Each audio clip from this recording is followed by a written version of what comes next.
Hey guys, welcome back. I'm dropping a bonus episode today. I honestly didn't expect to be posting any more episodes this year, but you know how it goes. Sometimes we just have things that need to be said. So here we are. I don't know about you guys, but I get most of my downloads and insights in moments that I'm least expecting it. You know, if I'm doing the work and clearing my mind and creating space for new thoughts and intuitive nudges to come through, I get clarity in moments and it's just okay, this is it. And so I've had this thought swirling around the back of my head for a while, and I was at yoga and I just I had one of those moments where I just had a knowing and just about where the Becoming You project is going and where my heart is really taking me and taking it. And so after yoga class, I just sat in my car and sent myself a bunch of audio notes, just with all of my thoughts, and I'm posting them as is. So this is a podcast about an evolution. It's a podcast about where the Becoming You project is going and what to expect in 2026. So keep an eye out. In early 2026, there will be some newness around. So just stay tuned and happy holidays. I've suspected this day was coming for a long time, really. I mean, maybe even since I first launched the Becoming You project. I love the idea of this process of becoming you. It's an unfolding, and it's this process of just peeling the layers back piece by piece by piece until you get at the core of who you are, the very essence of your soul. And that's really that is the art of becoming. And it's not something you do once, and it's not something that has it's not a journey with an endpoint. It's something that we have to recommit to over and over and over again. It's in the moments that we choose ourselves, and it's in the moments that we feel that inner tension and we choose to go inwards instead of around it, bypassing it out of some preconceived fear or conditioning response, reaction, whatever it is. There's so many times that we go around it instead of through it. And the process of becoming is the process of choosing to go through it time and time again. And we're exposed to this conditioning nonstop, really. I think that when we get stressed and when we let our guard down and forget to release the stress, we start to let it build up in our system again.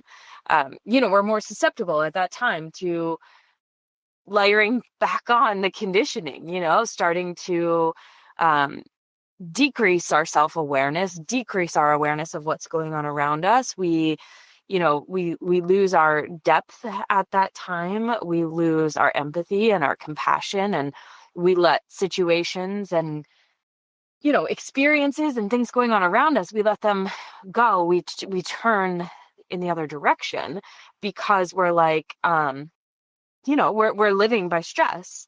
And so again, it's that recommitment to going inward and to feeling the tension and figuring out where it's coming from, and what did we allow to accumulate that needs to be released, and how do we peel back all of those layers to get to who we are. It's those nesting dolls.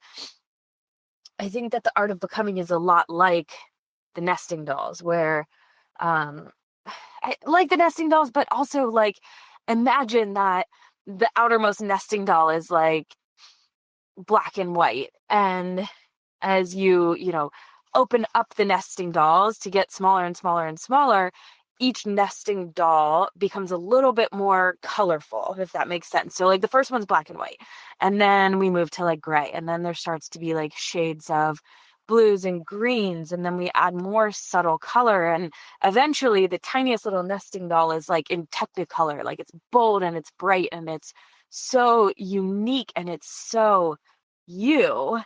And that's the art of becoming, is getting back to that that tiniest little core nesting doll that is just wild colors and, full unique expression of you. But like, as we allow stress to like run our lives, and as we forget, we lose touch with like the practices that we have in place, the practices of releasing the stress, journaling through the emotions, or resolving situations that we've been sort of like letting fester unresolved. When we forget to use our energetic like shielding and our energetic using like energetic boundaries to make sure that we're not absorbing the energy of the world around us, right? There's a difference between like witnessing it, feeling empathy and compassion and the drive and like activism to do something for it, but also there's a difference with like letting that consume you and swallow you and bring you down. I call it like this vortex. We just get like pulled into this vortex when we feel too much, but also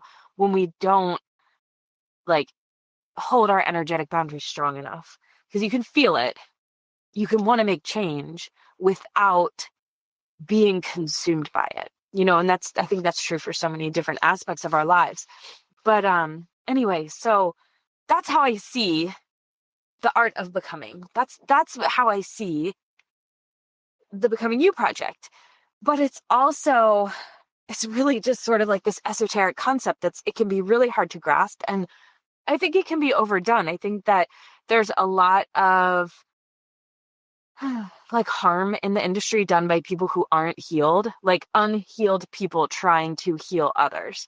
And I think, I don't claim to be a healer by any means. I think that healing is something that we tap into ourselves. And I think that the people who have the best ability to guide others towards their own path of healing recognize that it's just like a channel that people can tap into. And, it's not like, I don't know, healing doesn't like come from any individual, but in this industry, there are so many people that consider themselves, healers, or they consider themselves these like guides, intuitives, like people that are guiding you through this process. But at the same time, they are not living in regulation, or they don't have the tools to stay regulated themselves.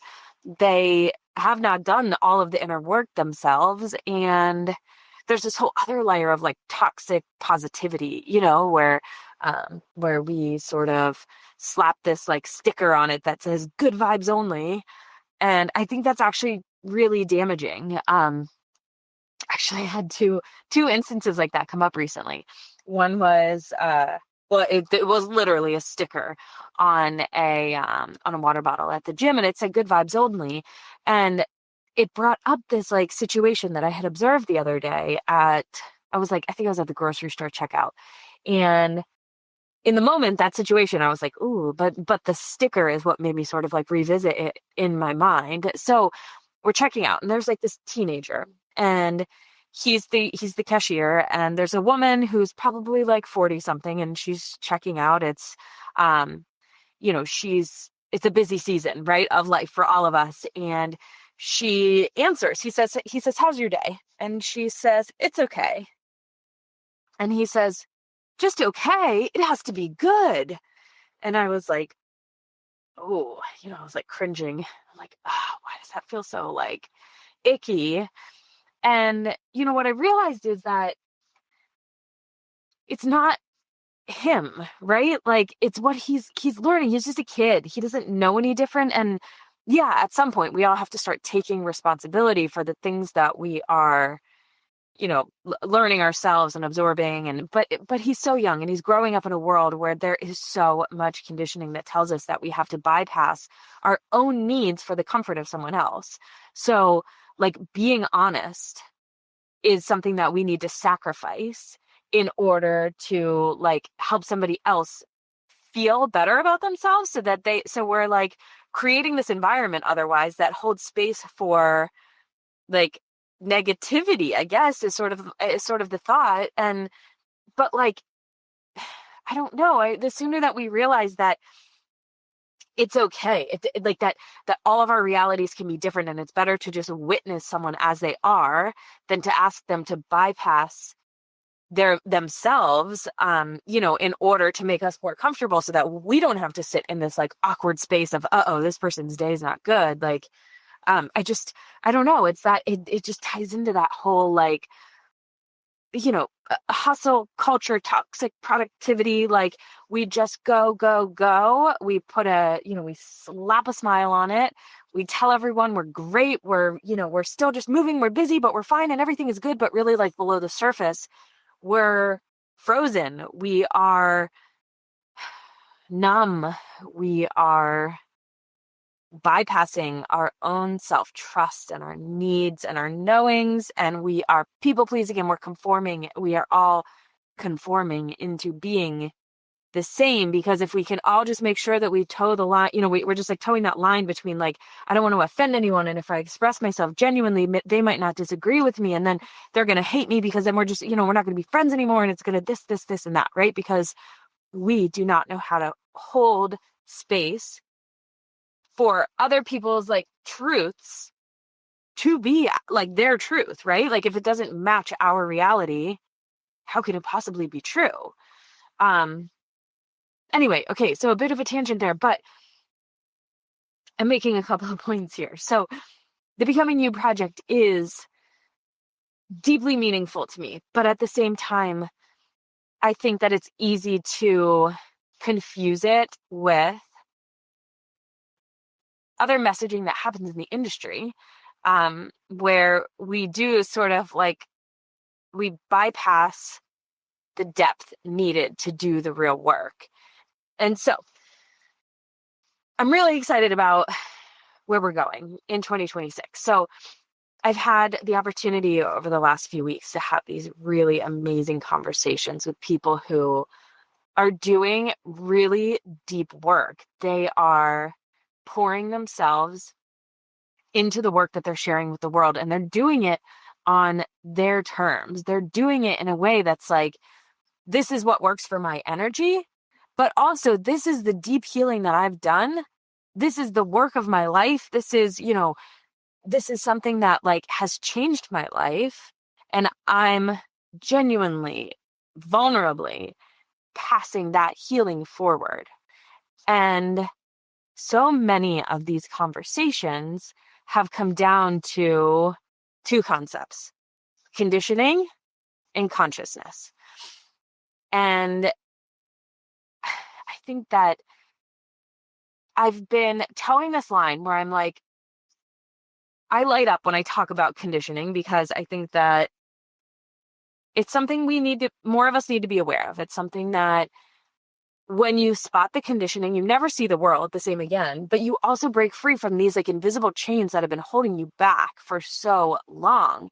And it's so important to have these conversations, but at the same time, there's so many people that aren't ready for those conversations, can't hold space for the conversations. They hear words like patriarchy and they're like, it's negative. Like, I can't go there. But like, it's not negative. It's reality. It's the world we're living in.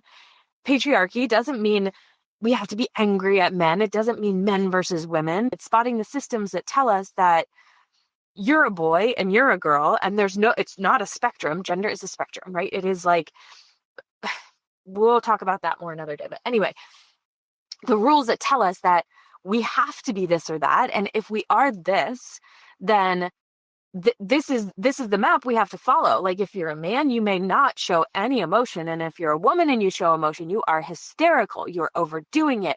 You're blowing it out of proportion. It's like, and those are the things then that keep us small, that keep us contained, that keep us from expressing ourselves. And when we're not genuinely expressing ourselves, we're not living our truth, we're lying to ourselves, we're creating inner dissonance that's causing so many different things like anxiety, depression, total lack of self-trust, which can cripple us in our businesses and in our families. We're creating generational patterns that we're passing down. And so it's not just our problem, it's our entire future lineage, unless we take the time to break the cycles now. So we're going to talk about conditioning. It's so important. But we're also going to talk about consciousness and elevated consciousness specifically. Last year I had the opportunity, or I guess depending on when I post this, it's like I'm recording it right at the end of the year, so could go either way. But in 2025, so this year, as I'm speaking, I had the opportunity to go back to school and to start this program that has just been changing my life.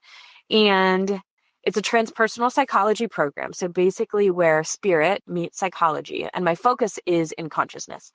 And it truly has changed my life. And one of the ideas that I just keep coming back to is it's like based in like systems theory. And it's this idea that a minority of people that are coherent, that are, rooted in a belief can change the world around them. And so this theory is that, and it's not my theory, but it's one that I really like.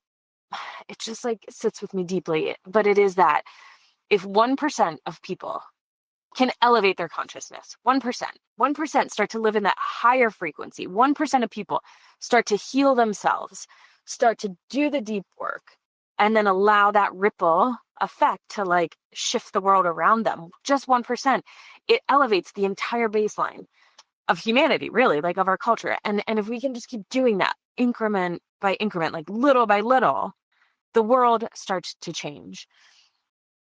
I think collective consciousness is a huge part of that. I think that it's this world that we're just tapping into. And I think the more that we understand it in a way that's like easy to digest, easy to understand how we are so interconnected and how that interconnectedness like can change us and just help us see the humanity in each other. Like the idea that we're disconnected is one of the like biggest disservices that, has ever been like, it's this like idea that it's just like, it's been a disservice to our entire like world, really, I guess, for centuries. And I also don't know that that's something that has been like a long held belief, right? I when you look back at ancient cultures, you start to realize that like I think that they had a much better understanding of consciousness and the universe than we do now.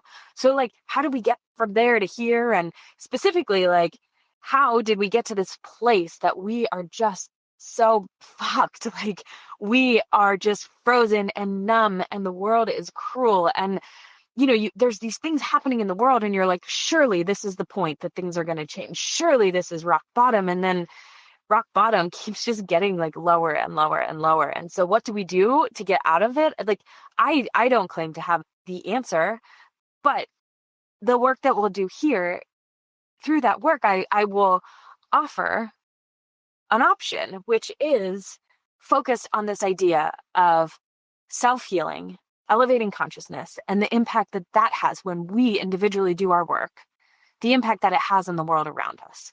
And so, yeah, we're gonna dive into all of that.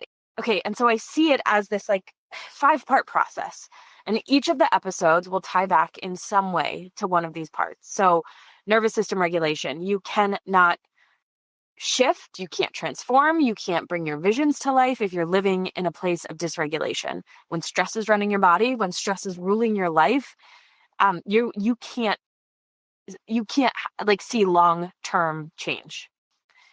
And on top of that, when stress is ruling your life, I mean, probably there's a lot of other toxic shit happening to you. So, that you'll look into like autoimmune disease, and there's like implications with your heart, and we can talk about all of that, but I'm not going to get into it now. But okay, so regulate your nervous system, decondition the mind. So spotting how these systems are showing up in your life, where you have outsourced your own control, and you're basically like making your choices and living your life through this like invisible rule book that none of us chose, but it's here, and it's still dominating most of what we do.